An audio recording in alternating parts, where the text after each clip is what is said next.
अवधूत चिंतन श्री गुरुदेव दत्त श्री स्वामी समर्थ. हॅलो, मी Priyanka. Welcome back to Priyanka's all content. तर लवकरच दिवाळी हा उत्सव येणार आहे आणि सर्वात मोठा उत्सव म्हणून दिवाळी हा उत्सव साजरा केला जातो. तर दिवाळी या उत्सवामध्ये त्याची सुरुवात वसुबारसने होते. त्यानंतर धनतेरस, धनत्रयोदशी असते, नरक चतुर्दशी असते, लक्ष्मीपूजन, पाडवा, भाऊबीज असे सलग जे सण येतात त्याला आपण दिवाळी म्हणत असतो. तर हा जो दिवाळीचा सण आहे याची उत्साहाने सर्वच जण अतिशय उत्साहाने वाट पाहत असतात. जसं नवरात्रीमध्ये डीप क्लिनिंगला अतिशय महत्त्व असतं, तसंच दिवाळीच्या वेळेसही डीप क्लिनिंग करण्याला अतिशय महत्त्व आहे. काही जण काय करतात की नवरात्रीमध्येच इतकी स्वच्छता करतात की परत ते दिवाळीमध्ये काहीही करत नाही. पण असं न करता तुम्ही नवरात्रीमध्ये तर केलेलंच आहे, पण दिवाळीच्या वेळीही तुम्हाला घरामध्ये डीप क्लिनिंग करायचं आहे. घरामधल्या जाळ्या काढायच्या आहेत, पडदे असतील, पायपुसणी असतील ते आपल्याला स्वच्छ धुवायचे आहेत, घर क्लीन करून घ्यायचं आहे, घराच्या कडेचा परिसर क्लीन करायचा आहे. जेवढी आपण स्वच्छता करू ना तेवढं त्या सणाचा जो फील आहे ना तो आपल्याला जास्त होतो. आपल्या घराच्या आजूबाजूला घरामध्ये सकारात्मक वातावरण राहत असतं. बघा, आपल्या घरामध्ये काही अशा गोष्टी असतात ज्या आपल्याला लागत नाहीत आणि काही गोष्टी अशा असतात की ज्या आपल्या घरामध्ये दरिद्री आणतात. त्या गोष्टी अशा असतात आणि ते आपल्याला माहीत असूनही आपण त्या घरामध्ये जपून ठेवत असतो. का तर ते कोणीतरी दिलेलं आहे, आपल्या माहेरची वस्तू आहे, तर ह्याने मला ते दिले, त्याने मला ते दिले आणि ते लागत नसेल तरीसुद्धा आपण घरात ठेवतो. यामुळे आपल्या घरामध्ये दरिद्री निर्माण होते आणि आपल्या घराला वास्तुदोष लागतात, आपल्याला इतरही दोष लागत असतात. कारण महिलांचा जीव असतो. बघा, महिलांना कसं वाटतं की हे माझ्या माहेरून आणले, मग मी हे का टाकून देऊ, ते आठवण म्हणून ठेवायचं आहे.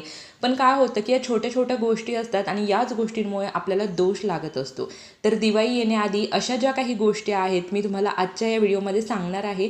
त्या दिवाळी येण्याआधी तुम्हाला तुमच्या घराबाहेर काढून टाकायच्या आहे की जेणेकरून तुमच्या घरातील जी दरिद्री येण्याची लक्षणे आहेत ती निघून जातील. माता लक्ष्मी तुमच्या घरामध्ये स्थिर राहील, तिचा वास तुमच्या घरामध्ये राहील आणि घरामध्ये सकारात्मक वातावरण निर्माण होऊन जे काही दोष लागलेले आहेत ते दूर होतील. त्यासाठी व्हिडिओ संपूर्ण पहा आणि तुम्ही चॅनलवरती नवीन असाल तर चॅनलला जरूर सबस्क्राईब करा. पहिल्यांदा आपण देवघरापासून सुरुवात करूया. बघा, बऱ्याच जणांचं असं असतं ना की देवघर लहान असतं पण देव इतके भरगच्च भरून ठेवलेले असतात ना की ते पाहायला तर नाहीच चांगलं वाटत आणि एवढ्या देवांची तुमच्याकडून सेवाही होत नाही. मग कशाला तुम्ही एवढे देवघरामध्ये देव भरून ठेवता? एका देवाचे 2-2, 4-4 फोटो तुम्ही घरामध्ये ठेवता. असं न करता प्रत्येक देवाचा एक फोटो ठेवा. ज्या देवांची सेवा तुमच्याकडून होती तेवढेच देव ठेवा. उगीचच भरगच्च देवघर वाटावं म्हणून तुम्ही एवढे सगळे देव ठेवलेले आहेत. तर असं न करता जेवढे लागतात तेवढे देव ठेवा आणि जे देवांचे डबल फोटो आहेत किंवा काही मूर्ती तुम्ही पाण्यामध्ये धुवून त्या खंडित झालेल्या असतील, कुठे काही चीर पडलेली असेल, फोटो खराब झालेला असेल तर त्यांची विधिवत पद्धतीने तुम्ही विसर्जन करू शकता. कुठे एखाद्या चांगल्या पाण्याच्या जिथे चांगला पाण्याचा प्रवाह असतो तिथे तुम्ही जाऊन विधिवत पद्धतीने फोटो, मूर्ती सगळं जे काही आहे ते तुम्हाला न लागणारं विसर्जित करा. ग्रंथ असतात खूप कालावधीपासून पडलेले आहे, सेवा तर काही होत नाही, कधी फाटलेले असतात, मग असे ग्रंथसुद्धा तुम्ही विसर्जित करू शकता. मग ते तुम्ही तुमच्या घराच्या आजूबाजूला एखादा खोल खड्डा घेऊन त्यामध्ये तो ग्रंथ पुरून टाकू शकता. उगीच उचलायचा आणि कुठेतरी नेऊन टाकायचा याला काहीही अर्थ नाही आहे, कारण ते देव आहेत, ग्रंथ आहेत. काही लोक काय करतात, देव उचलतात आणि एखाद्या झाडाखाली नेऊन ठेवतात. असं न करता विधिवत पद्धतीने देवांना तुम्हाला विसर्जित करायचं आहे. ग्रंथ न लागणारे विसर्जित करायचे आहेत. तर अशा प्रकारे तुम्ही करू शकता. आणि देवांना पण तुम्ही काय करता बघा, जेव्हा देवपूजा करता तेव्हा गंध लावताना देवांच्या पार डोळ्यामध्ये तुम्ही गंध घालवता किंवा पूर्ण त्यांचा चेहरा लाल होतो इतका तुम्ही गंध लावता. असं न करता फक्त त्यांच्या कपाळाला गंध लावा. व्यवस्थित पद्धतीने देवपूजा करा. थोडा वेळ लागेल पण देवांना जरा व्यवस्थित तुम्ही प्रत्येक गोष्टीमध्ये त्यांची काळजी घ्यायची आहे. देवघरामध्ये तुम्हाला न लागणारे वस्त्र असतील किंवा न लागणाऱ्या ज्या वस्तू असतील उगीचच तुम्ही ड्रॉवरमध्ये ठेवलेल्या आहेत त्या सगळ्या काढा आणि त्या दिवाळी येण्याच्या आधी तुम्हाला बाहेर विसर्जित करून टाकायच्या आहे. तर म्हणजे आपलं स्वयंपाकघर, जे की महिलांचं अत्यंत प्रिय असं स्वयंपाकघर असतं. आता स्वयंपाकघरामध्ये बघा, बऱ्याच वेळा तुमच्या बशा फुटलेल्या असतात, चीर गेलेली असते, जे कप असतात त्याचे दांडे तुटलेले असतात, तरीसुद्धा तुम्ही ते घरामध्ये ठेवता. हे अतिशय चुकीचं आहे. बशा असतील चिरलेल्या, कपाचे दांडे तुटलेले असतील तर ते पहिल्यांदा घराबाहेर काढा. तुमचे प्लॅस्टिकचे डबे असतील, त्याचे झाकणं चिरले असतील, डबे खराब झाले असतील किंवा स्टीलच्या डब्यांची झाकणं चिरलेली असतील, ज्या वस्तू तुमच्या घरामध्ये चिरलेल्या असतील, तुटलेल्या असतील, थोड्याफार प्रमाणात त्याला होल पडले असतील, अशा सगळ्या वस्तू तुम्हाला किचनमधून बाहेर काढायच्या आहेत. तुम्हाला वाटतं की अजून तर चांगलं आहे, एखादं होल पडलं म्हणून काय झालं किंवा एखादी चीर पडली म्हणून काय झालं, पण त्या छोट्या छोट्या गोष्टींमुळे तुमच्या घराला दोष लागत असतात. तुम्हाला अनेक दोषांना सामना करावा लागत असतो. कळत न कळत त्याचा आपल्यावरती परिणाम होत असतो. त्यामुळे तुम्हाला सर्वांना मी कळकळीची विनंती करते की तुमच्या किचनमध्ये प्लॅस्टिकची असो, इतर कुठल्याही वस्तू असो ज्या की चिरलेल्या आहेत, तुटलेल्या आहेत, त्या तुम्ही कृपया करून बाहेर काढा. त्या कोणत्या गरीब व्यक्तीला सुद्धा वापरायला देऊ नका, कारण त्याच्यामध्ये दरिद्री, नकारात्मकता साठलेली असते. तुम्ही भंगारवाले काका आपल्या इथे दररोज येतात, त्यांना त्या वस्तू द्यायच्या आहेत. त्याचप्रमाणे बघा, तुमच्या घरामध्ये ज्या बंद पडलेली जी घड्याळं आहेत ती सुद्धा तुम्हाला बाहेर काढायची आहेत. जेव्हा घड्याळ बंद पडतं तेव्हा आपला टाईम तिथेच थांबतो असं म्हटलं जातं. मी म्हणत नाही तुम्ही घड्याळ फेकून द्या, पण एका व्यक्तीकडे जर 4-4, 5-5 घड्याळ आहेत आणि ती बंद पडलेली घरात तशीच असतील, तर अशा वेळी तुम्ही ते घड्याळ दुकानामध्ये नेऊन त्याला सेल टाकून आणा. तुम्ही वापरा नका वापरू, पण ते घड्याळ चालू असावं एवढीच काळजी तुम्हाला घ्यायची आहे. बऱ्याच घरांमध्ये काय होतं की मुलांना उठवण्यासाठी घड्याळाचा जो अलार्म आहे तो पुढे केला जातो, अर्धा तास पुढे. तसंही चुकूनही करू नका. घड्याळाचा टाईम एकच असावा आणि बंद पडलेली घड्याळ घरात ठेवू नये. आता जेव्हा आपण किचनमध्ये बघा उन्हाळी पदार्थ करून ठेवतो, वर्षभर आपण उन्हाळी पदार्थ केलेले असतात आणि वर्षभर त्याच्याकडे आपण पाहत सुद्धा नाही, त्याला कीड लागते, भुंगे लागतात. हे सुद्धा चुकीचं आहे, कारण यामुळे सुद्धा आपल्या घरामध्ये दरिद्री येत असते. वरच्यावर तुम्ही जे काही उन्हाळ्याचे पदार्थ केलेले आहेत ते व्यवस्थित पाहत जा की त्याला कीड लागलेली नाही आहे ना, त्याला थोडीशी तुम्ही हवा देऊ शकता, ऊन देऊ शकता. बघा बऱ्याच घरामध्ये काय होतं की उडदाचे पापड करून ठेवतात आणि त्याला भुंगे लागलेले असतात, किंवा कुरडया खराब होतात, किंवा शेवया खराब होतात. लोणचं करून ठेवतात, ते 2-3 महिनेच आपण खाणार असतो आणि राहिलेले वेळ आपण त्या लोणच्याकडे पाहत सुद्धा नाही, आणि ते खराब झालेलं लोणचं आपण तसंच घरामध्ये ठेवून ते खात असतो. याने सुद्धा दोष लागतात. त्यामुळे प्रत्येक गोष्टीची तुम्हाला अगदी व्यवस्थित काळजी घ्यायची आहे. आपल्या धान्याला, आपले जे गहू असतील, बाजरी असेल, त्याला कीड लागली जाते, मुंग्या लागतात, त्याचप्रमाणे सोंडे लागतात. तर तुम्ही व्यवस्थित काळजी घेतली तर त्या गोष्टी होणार नाही आहेत. वरच्यावर तुम्ही त्याची काळजी घ्यायची आहे. घरामध्ये कडधान्य ठेवले ते व्यवस्थित बघायचं आहे की त्याला कीड तर लागलेली नाही आहे ना. अशा छोट्या छोट्या गोष्टींकडे तुम्ही लक्ष दिलं ना तर दोष हे कसलेच लागणार नाही.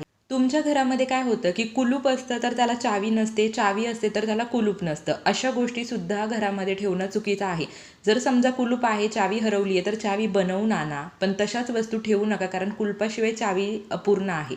आणि त्याचे छोटे छोटे आपल्याला दोष लागतात. घरामध्ये तुमच्या अनेक कपडे असतात, लहान मुलं आहेत, त्यांची रेग्युलर यूजची कपडे वेगळी, कपाटातली कपडे वेगळी, बाहेरची कपडे वेगळी. पण ती कपडे जर तुम्ही कपाटामध्ये प्रॉपर पद्धतीने लावून ठेवली तर ते एक वेळ चांगलं वाटतं. पण काहींचं कसं असतं, घ्यायची कपडे डायरेक्टली कपाटामध्ये कोंबायचे, एक कपडा काढायला गेला की सगळं खाली पडतं. असं न करता तुम्ही ॲटलिस्ट 15 दिवसातून एकदा तरी तुमचं जे अलमारी आहे ती स्वच्छ करा, व्यवस्थित कपड्यांच्या घड्या घालून तुम्ही ठेवून द्या. आणि दुसऱ्या दिवशी काय करता, तुम्ही घड्या घालता, दुसऱ्या दिवशी पूर्ण सगळं परत विस्कटता. असं नका करू. तुमची जी रेग्युलर यूजची कपडे आहेत, कपाटातली कपडे आहेत, घरामध्ये जेवढी कपडे आहेत, व्यवस्थित प्रॉपर तुम्हाला घडी घालून व्यवस्थित ती ठेवून द्यायची आहे. यामुळे तुम्हाला पाहण्याला सुद्धा ते स्वच्छता वाटणार आहे आणि घरामध्ये सकारात्मकता राहणार आहे. बघा असं म्हटलं जातं की आपल्या कपड्यांमध्ये एक वेगळा ऑरा, आपला स्वतःचा एक वेगळाच ऑरा असतो, आणि जेव्हा आपण ही कपडे इतरांना घालायला देत असतो त्यावेळी त्याच्यावरती पण थोडासा परिणाम होत असतो. त्यामुळे मग तो चांगला असो वाईट असो, असं म्हणतात की आपली कपडे कोणाला घालायला देऊ नये, पण आपण ह्या गोष्टी पाळत नाही, आपण देतो. ठीक आहे, तुम्हाला द्यायची आहे तर द्या. तुम्ही काय करा, जेव्हा तुम्हाला कोणाला तुमची कपडे वापरायला द्यायची आहे तर तेव्हा तुम्ही तुमची कपडे स्वच्छ धुवा, इस्त्री करा, मग त्या व्यक्तीला ती कपडे द्या. आणि जेव्हा त्यांच्याकडून तुम्ही ती कपडे घेणार आहात तेव्हाही तुम्हाला ती कपडे स्वच्छ धुवून इस्त्री करून मगच ती कपडे घालायची आहेत. आणि असं म्हणतात ना की आपण एखाद्याला चांगली गोष्ट दिली तर द्यावी, नाही तर देऊ नये. मग तुम्ही समजा तुमची कपडे जर एखादी जुनी पुराणी कपडे झालेली आहेत किंवा थोडे दिवस तुम्ही यूज केलेत आणि ते तुम्हाला गरिबांना द्यायचे, अशा वेळी सुद्धा ती कपडे स्वच्छ धुवा, इस्त्री करा आणि मगच ती त्यांना द्यायची आहेत. फाटलेली तुटलेली जी कपडे असतात ना ती कृपया करून घालू नका. बघा आपण काय म्हणतो, थोडंसं तर फाटले, घरात कोण पाहणार आहे, पण अशा कपड्यांमुळे सुद्धा आपला शुक्रग्रह खराब होत असतो. त्यामुळे तुम्ही जी फाटलेली कपडे आहेत ती चुकूनही घालू नका. ती तुम्ही फेकून देऊ शकता, पण तुम्ही ती कपडे घरामध्ये घालू नका. तर अशा अगदी छोट्या छोट्या गोष्टी आहेत, पण त्या आपल्याला पाळायला हव्यात. बऱ्याच घरांमध्ये काय होतं की अलमारी असते आणि त्याच्या खाली सर्वात खाली ड्रॉवर असतो आणि त्या ड्रॉवरमध्ये तुम्ही काय ठेवता तर चपला ठेवता. एका एका व्यक्तीला 4-4 चपला असतात. तुम्ही वापरा, पण त्या चपला तुम्ही कपाटामध्ये कशाला ठेवता? कारण कपाट ही एक लक्ष्मी आहे आणि त्या लक्ष्मीमध्ये आपण आपली कपडे व्यवस्थित पद्धतीने ठेवायचे आहेत. जर तुम्ही व्यवस्थित पद्धतीने ते कपडे अरेंज करून ठेवली तर तीच सवय मुलांनाही लागणार आहे. पण तिथे चुकूनही चपला वगैरे ठेवू नका. चपलांसाठी वेगळं स्टँड असतं, तिथे तुम्ही ठेवू शकता.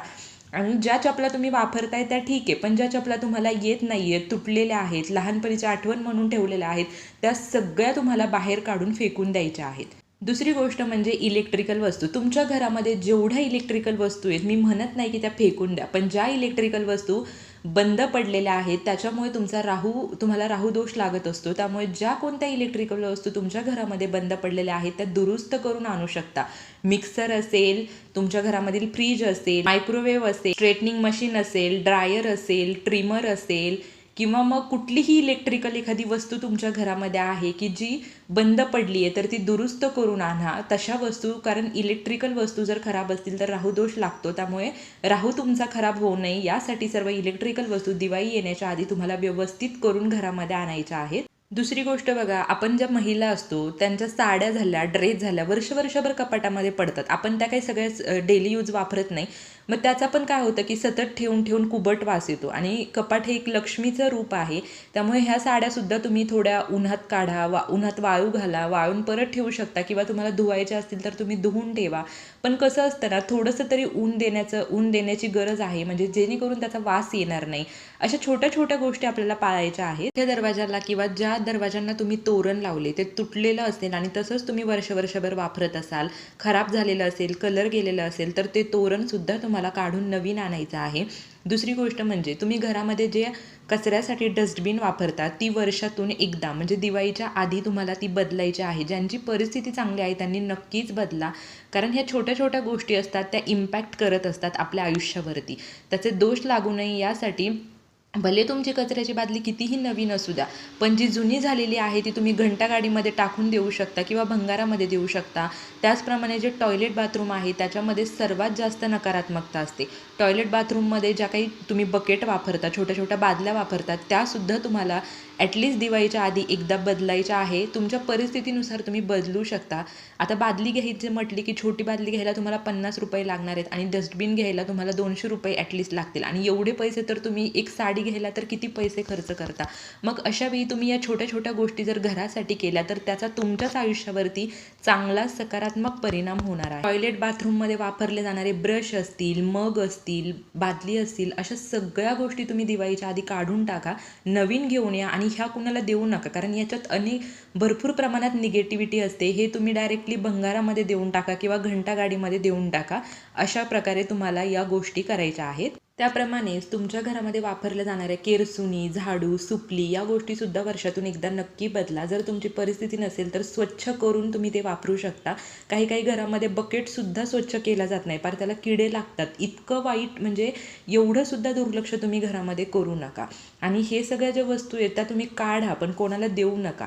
तुम्हाला दानच करायचे ना, चांगल्या गोष्टींचं करा. उगीचच आपली दरिद्री काढून इतरांना देण्यात काहीही अर्थ नाही आहे. एकतर तुम्ही ते भंगारात द्या किंवा तुम्ही ते घंटागाडीमध्ये टाकून देऊ शकता. तर अगदी छोट्या छोट्या गोष्टी आहेत, या सगळ्यांनाच माहिती असतं, पण आपण याकडे दुर्लक्ष करतो. पण या दुर्लक्षामुळे आपल्या घरामध्ये नकारात्मकता येते. माता लक्ष्मी आपल्या घरामध्ये वास करत नाही आणि आपल्या घरामध्ये तिचा प्रवेशही होत नाही. त्यामुळे मग आपल्यावरती आर्थिक समस्यांना सामना आपल्याला करावा लागत असतो किंवा कुठल्याच गोष्टीत यश नाही येणं, अशा अनेक गोष्टींचा दोष आपल्याला लागलेले असतात. त्यामुळे या दिवाळी आधी माता लक्ष्मीची कृपा प्राप्त करून घेण्यासाठी या ज्या बेसिक गोष्टी मी आज तुम्हाला सांगितल्या त्या तुम्ही तुमच्या घरातून नक्कीच बाहेर काढून टाका किंवा त्या रिपेअर करा किंवा ज्या बंद पडल्या त्या रिपेअर करून तुम्ही घरामध्ये आणा, नवीन गोष्टी आणा आणि तुमच्या यथाशक्तीनुसार तुम्हाला जसं जमेल तसं नक्कीच या गोष्टी तुम्ही पाळा. तर अगदी छोटीशी माहिती होती. तुम्हाला हा व्हिडिओ आवडला असेल तर लाईक, शेअर, कमेंट करा. Shri Swami Samarth. Bless you all.